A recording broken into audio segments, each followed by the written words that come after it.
गोली मारने के बाद कहा है आज की बात अभी घर में है अंदर। राक्षस बर्बाद मुर्दाबाद मुर्दाबाद अरे राक्षस बर्बाद। नमस्कार, मैं साहुल पांडे और आपका स्वागत है बिहार के साथ में। जो एक स्टिंग आपने शुरू में देखा, उसे देख करके आप कुछ समझ नहीं पाए होंगे, लेकिन हम आपको इसके बारे में समझाएंगे और इसी को लेकर के ये वीडियो हम लेकर आए हैं। दरअसल आपको तो ये बात पता ही है कि बीजेपी और लोजपा बिहार में दो प्रेमियों की तरह है। ये दो प्रेमी, एक जो है जता नहीं रहा, दूसरा खुलकर जता रहा है और दोनों में एक दूरी सी बनी हुई है। लेकिन प्रेमियों के बीच झगड़े भी होते हैं। अब बिहार में चुनाव है और ऐसे में बवाल ना हो, झगड़ा ना हो तो हो नहीं सकता। ये वीडियो भी कुछ ऐसी ही कहानी बताता है। दरअसल ये वीडियो भागलपुर का है, भागलपुर से वायरल हो रहा है तेज़ी से।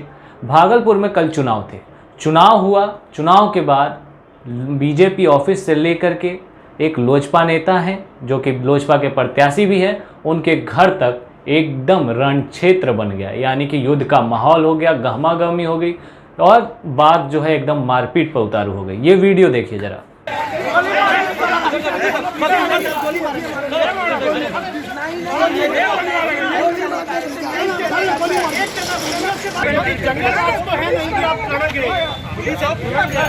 गोली मारने के बाद कहा है आज की बात अभी घर में है अंदर। राक्षस बर्बाद मुर्दाबाद मुर्दाबाद मुर्दाबाद अरे राक्षस बर्बाद। तो वीडियो देखा आपने, इसमें आप देख रहे होंगे कि किस तरीके से हल्ला हो रहा है, बवाल काटा जा रहा है। अब इसको ज़रा समझने की कोशिश करते हैं। दरअसल हुआ ये कि लोजपा के जो प्रत्याशी हैं, उन्होंने एबीवीपी के कार्यकर्ताओं पर जो है आकर के उनको डराया धमकाया और उन्हें गन दिखाया, बंदूक दिखाया और इसके बाद से पूरा माहौल जो है गर्मा गया। ये घटना होती है चुनाव के वक्त, जब मतदान हो रहे होते हैं और मतदान जैसे ही ख़त्म होता है फिर एबीवीपी वाले पहुंच जाते हैं लोजपा प्रत्याशी के दरवाजे तक। अब जरा पहले एबीवीपी के उन दो लड़कों को सुन लीजिए जो कि लोजपा प्रत्याशी के ऊपर आरोप लगा रहे हैं। हम और करण लोग गए थे अपने लोग के साथ पानी पहुंचाने के लिए, वहाँ पानी पहुंचा रहे थे।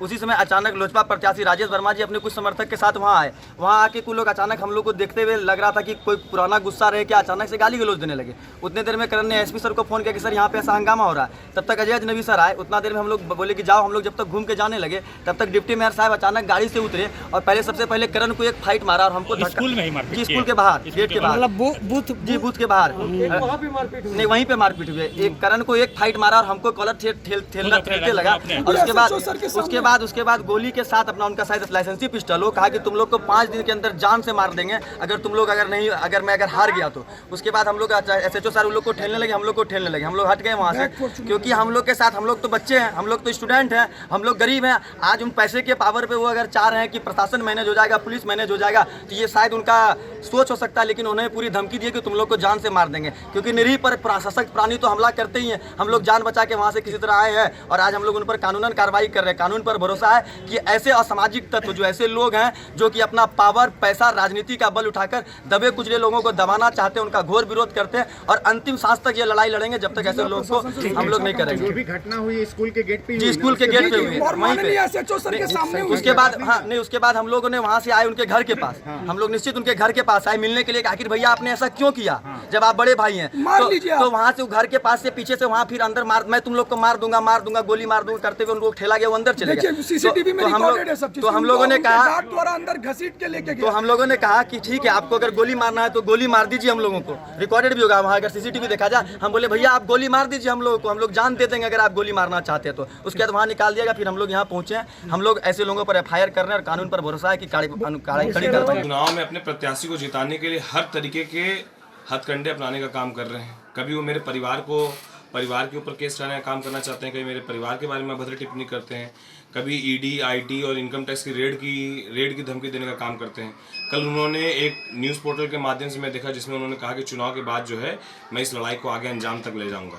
और चुनाव खत्म होते के साथ ही आज उनके साथ रहने वाले 2 लड़के करण शर्मा और कुश पांडे कई सारे लड़कों को लेकर मेरे घर के बाहर आकर मेरी घर में सारे लोग, परिवार के लोग बालकनी में खड़े थे और वहाँ पे इतनी अभद्र अभद्र गालियाँ देने का काम किया है और मारने की धमकी दी है। उनके साथ जो लोग आए उन्होंने मारने की धमकी दी है। कई वीडियो फुटेज है जिसको मैं सार्वजनिक रूप से नहीं दिखा सकता हूँ। इतनी अभद्र बातें उन्होंने की है और यदि निशिकांत दुबे को इन्हीं सब हरकतों से शांति मिलती है या उनको लगता है कि इन सब हरकतों से मैं या मेरा परिवार डरने वाला, तो आप इस बात को जहन में डाल लीजिए कि आपकी ये छोटी हरकत केवल मेरे मनोबल को, मेरे हिम्मत को और बढ़ाएगी। मेरे काम के प्रति मेरे मनोबल को, मेरी हिम्मत को आप गिरा नहीं सकते। और इस तरह के लड़के जिसको आप घर के बाहर बेच कर दूसरे के परिवार को माँ बहन करवाने का काम कर रहे हैं, गाली गुप्ता करवाने का काम कर रहे हैं, ये आपके ऊपर शोभा नहीं देता है। और उन लड़कों का भी आप भविष्य खराब कर रहे हैं जिन लड़कों के साथ ये सब आप हरकत करवा रहे हैं। विवाद क्या था? विवाद का विषय ही मेरे समझ से परे है। विवाद जो मेरी जानकारी में है वो विवाद यही था कि कहीं पर कोई बोकस वोटिंग चल रही थी या फिर कहीं पर कोई ऐसा था कि अनबन हमारे कुछ लोगों के साथ, हमारे भाई के साथ और उनके लोगों के साथ कुछ अनबन हुई, जिसके बाद उन लोगों ने माँ बहन कर दिया हमारे परिवार को, हमारे घर के बारे में, और उससे अलग अलग धमकियाँ देने लगे कि बर्बाद कर देंगे। अब भैया जिस सांसद के साथ वो रहते हैं तो उसी की भाषा में वो भी अपने आप को सांसद के रूप में रखने लगे, बातें बोलने लगे। उसके बाद हमारे परिवार के लोग जब यहाँ आ गए तो उनका हिम्मत देखिए कि वो सारे लोग यहाँ मेरे घर पर आके मेरे परिवार के बारे में इस तरह की अभद्र टिप्पणी करना शुरू कर दिए। कहाँ पर विवाद हुई थी? दुर्गाचंद स्कूल जो है उसके ठीक बाहर पर ये विवाद हुआ था और उसके बाद वो लोग यहाँ पर आए। आगे क्या कार्रवाई करेंगे? हम लोगों ने केस करने का काम किया है, जिसमें हमने स्पष्ट रूप से जो दो मुख्य आरोपी हैं जिन्होंने धमकी देने का काम किया है, उनके पूरे वीडियो क्लिप के साथ, उनके साथ जिन लोगों ने परिवार को अभद्र गालियाँ दी है उसके वीडियो क्लिप के साथ, और जिस तरीके से उन लोगों ने मेरे घर के अंदर घुसने का, गेट खोलने का, ज़बरदस्ती मेरे गार्ड को धक्का मारकर अंदर घुसने की कोशिश की है, ये सारी चीज़ें स्पष्ट करती है कि उनकी मानसिकता क्या थी। एसएचओ के सामने मारपीट का आपके ऊपर लगाया गया कि क्या ऐसा?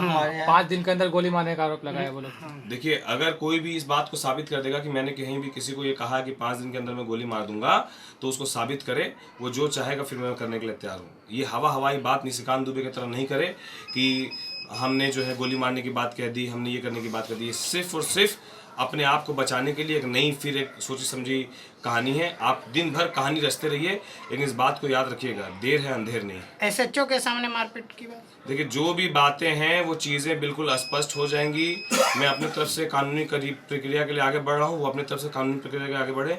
जो न्याय जिसके सामने जिसके लिए उचित होगा, न्याय संगत तरीके से जो निर्णय होगा वो सबको सर्वमान्य। आपको बता दें कि बिहार में जिस तरीके से एनडीए से लोजपा बाहर हुई, तो उसने ज़्यादातर कोशिशें यही की कि जदयू के खिलाफ जो है अपने उम्मीदवार उतारे जाएं।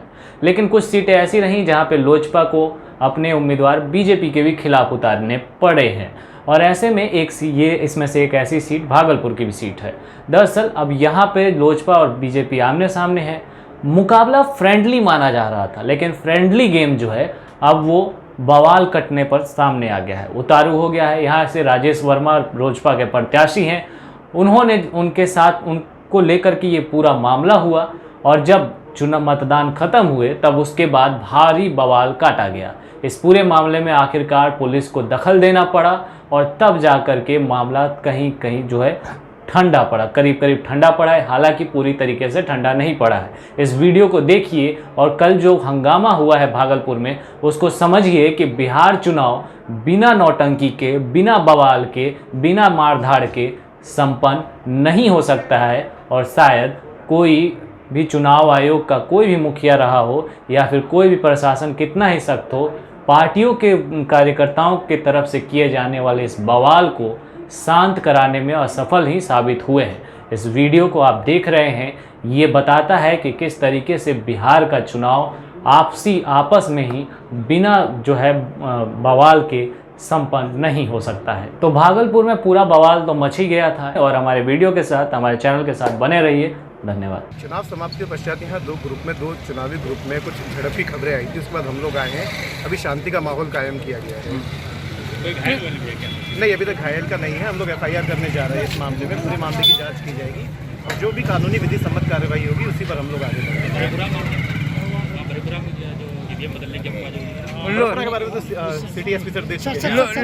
लोजपा प्रत्याशी पर आरोप लगाया सामने मारा गया है उसको, करण शर्मा को। इस मामले की जांच की जाएगी। SHO के सामने अगर मारा गया इस तरीके का कुछ हुआ है तो वो भी उस केस डायरी में आगे पार्ट बनाया जाएगा। अभी हम लोग इंतजार करेंगे, शांति बहाल है। आपको भी फोन किया गया था सर करण शर्मा द्वारा? जी, मुझे दोनों पक्षों के द्वारा फोन आया था।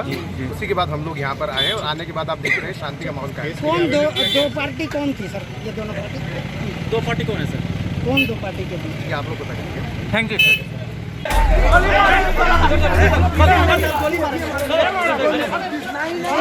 गोली मारने के बाद कहा है हाथ की बंदा कभी घर में है अंदर। राक्षस बर्बाद मुर्दाबाद, मुर्दाबाद, मुर्दाबाद, राक्षस बर्बाद।